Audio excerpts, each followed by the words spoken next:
আসসালামু আলাইকুম।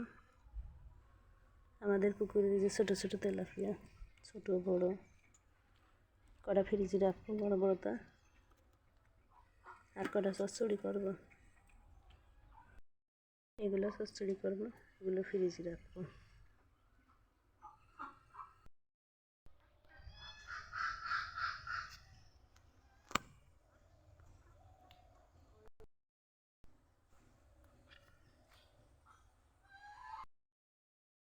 এই যে আমাদের বাড়ির গলি, এই যে আমাদের পুকুর, দেখেন রাস্তা পর্যন্ত পানি উঠে গেছে।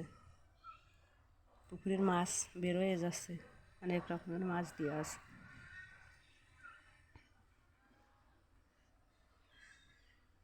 মাছ বের হয়ে যাচ্ছে, এই জন্য ছোটো ছোটো মাছগুলো মেরে কিছু কিছু খাচ্ছে।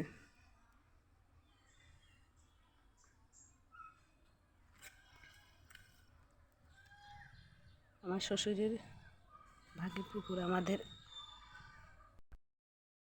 ওরকম মাছ 5-6 ভাগ করা হলো, মারালার জালালার করে খাওয়া খুব কষ্ট হয়ে যাচ্ছে। বৃষ্টি কাদা চারিদিকে।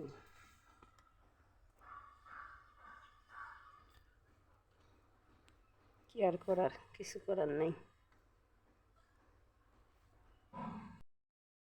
চুরি করবো। মাশাআল্লাহ সুন্দর পুকুরের তাজা তাজা মাছ, সেই স্বাদ লাগে।